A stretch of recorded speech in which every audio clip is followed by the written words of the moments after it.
When I pulled you out of the... We could have... If you'd just listened to me, we could have rescued everyone on the Hope. We could have been the... Ha! No, of course not. You're the board's lackey now. And isn't that just paying dividends? The thought of someone as brilliant as you working for that miserable gang of odious bureaucrats. Merciful law. It's downright unfair. What did they tempt you with, Power? Money? One of those fancy reclining chairs? Of course you do. You and your iron will. You've always been driven by powerful convictions. Once you set your mind to something, you are impervious to arguments. This is how the board operates. It's not enough that they should win. They must see me fail. Well, I haven't failed, do you hear me? I still have one last gambit. I've got Adjutant Akande here with me, and I'm going to put a bullet through her eye.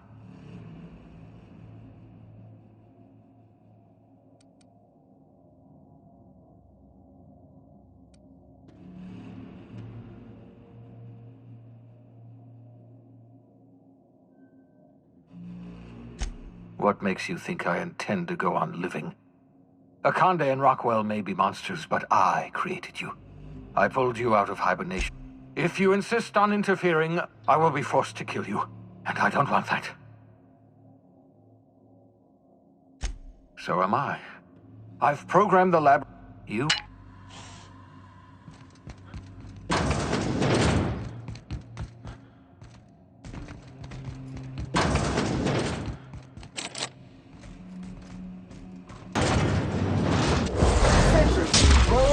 Activated.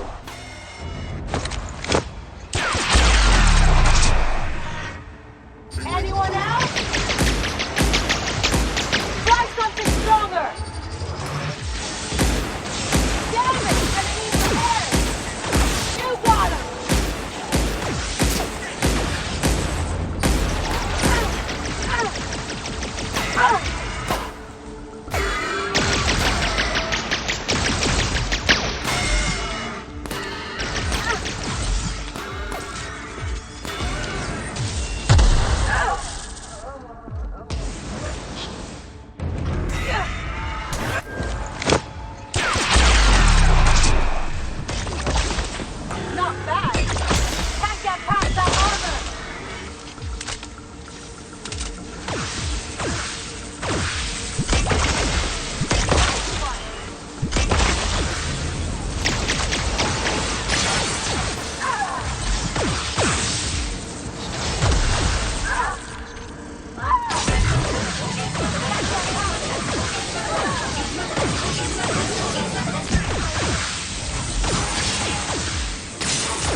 Just like that.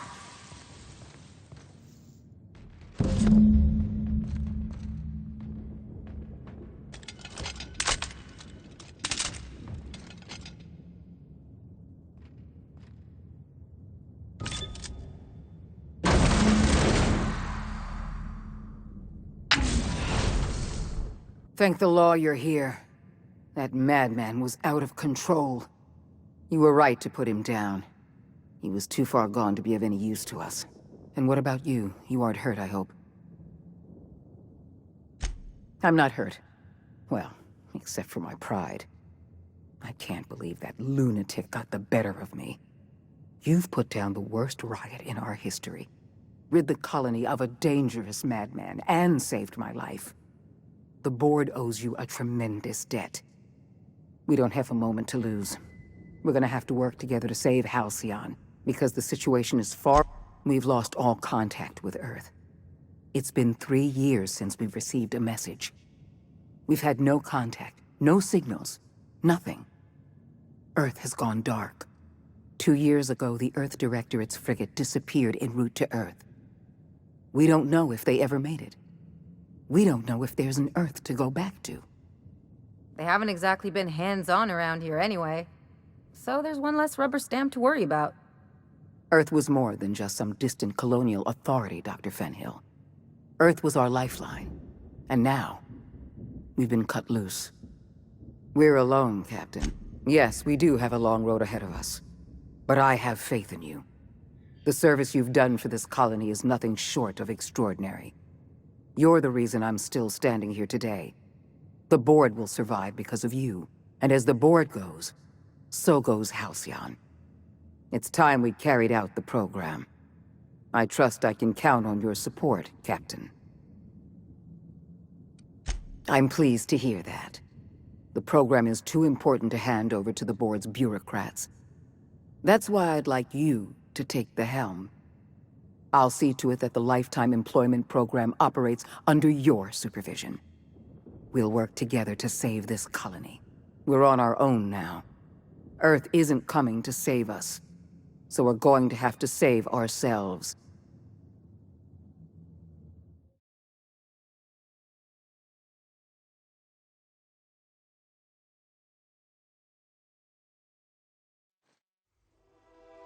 The OSI teaches that everything in the universe happens according to the grand plan. But the stranger that arrived in Halcyon was an unplanned variable. From the moment he landed in Emerald Vale, his actions altered the course of history. The riots in Tartarus ended in a total victory for the board. Without any significant threats to challenge their power, the board asserted their control over the colony.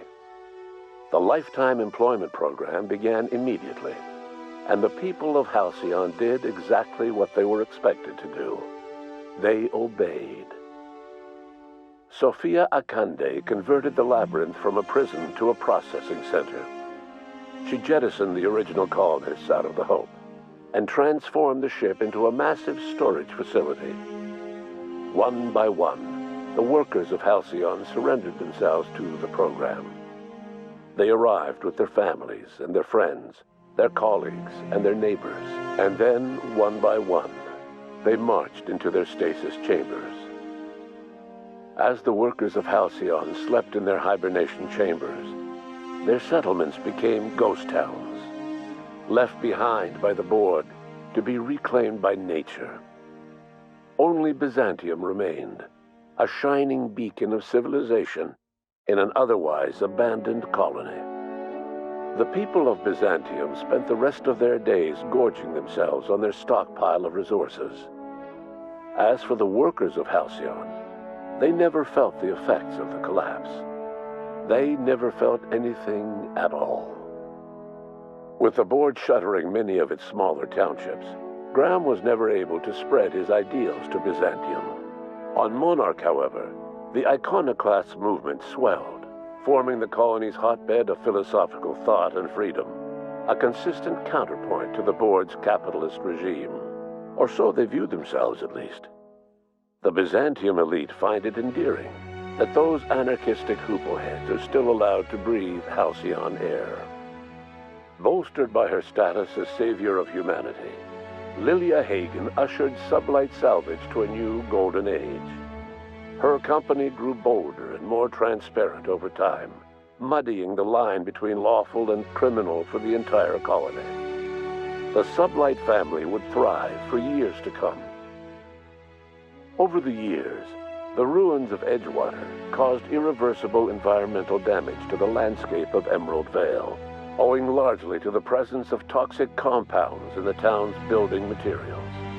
As for Edgewater's former workers, their remains provided a source of nourishment for the region's fauna, leading to an explosion in the sprat population.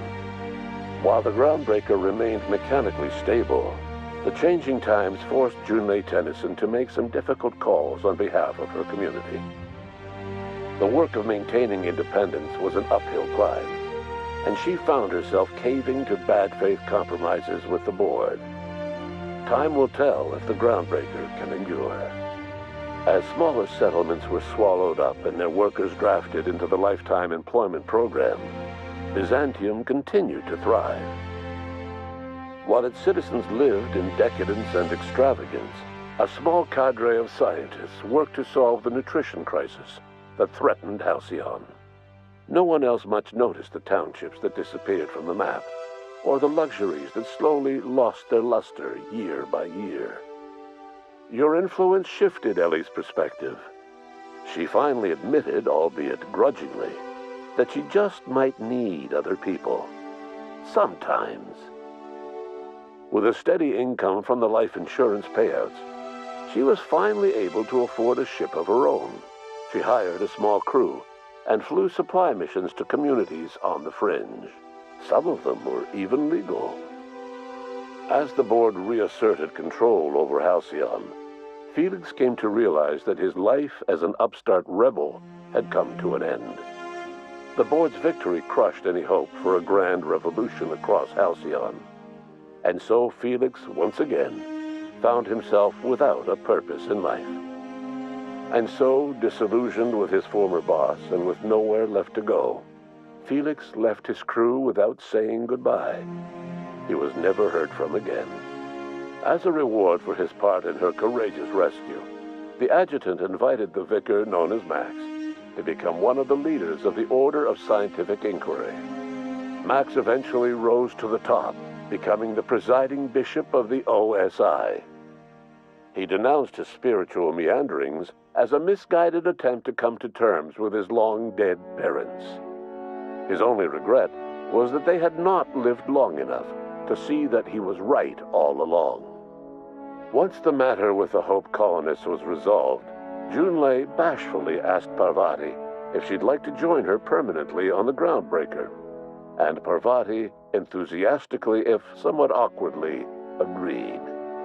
As the board began to roll out their Lifetime Employment Program, Parvati was increasingly plagued by dreams of freezing to death, and rarely left their shared quarters. Stymied by dwindling resources, Junlei struggled to keep the Groundbreaker afloat. Their relationship couldn't survive the strain. Parvati moved into crew quarters and found work servicing water pumps in hydroponics. Nyoka returned to Monarch to take another crack at making a permanent life for herself. She formed the Charon Group, a mercenary outfit of ragtag survivalists and wilderness experts. Anyone in need of a guide or just looking to throw back a beer and swap stories could find her camping on the trail or clearing an infestation. The SAM unit that accompanied you spread awareness of the product line's superior sanitation and maintenance capabilities across what was left of the colony. This led to a boost in SAM unit sales. Did you know that SAM units are the longest-lasting, toughest-acting cleaning solution in Halcyon? Minister Clark was released from house arrest, and his contact with you gave him a sense of renewed purpose and vigor. Once it became clear that no help would be coming from Earth, he threw his considerable efforts and talents into helping Halcyon manage the crisis before it. Adjutant Sophia Akande was instrumental in executing the Lifetime Employment Program. While the rest of Byzantium celebrated, Sophia returned to work by partnering with you. The two of you worked hard to ensure the Lifetime Employment Program ran smoothly. With Halcyon's workers suspended in a state of hibernation, starvation and chaos are problems of the past. The Lifetime Employment Program succeeded in its goals, but that success came at a price. The Halcyon of today is nothing at all like the colony of yesteryear. Power remains concentrated in Byzantium, but all the colony's resources serve the lifestyle of the elite, thereby transforming Halcyon into one of the smallest and most exclusive colonies in the system. And what about you, the unplanned variable in the history of Halcyon? After the riots on Tartarus came to an end, you threw in your support with Sophia Akande. While Akande administered the board herself, you oversaw the Lifetime Employment Program, stamping out corruption and negligence. Under your leadership, the program ran smoothly. Halcyon's workers were treated with a modicum of dignity. Your involvement kept the board honest and allowed the board scientists to work without the meddling of bureaucracy. No one knows what's happened to Earth, and no one knows what the future has in store for Halcyon. All we know for certain is this: the name of the Unreliable and that of its intrepid captain will remain the subject of countless stories for years to come.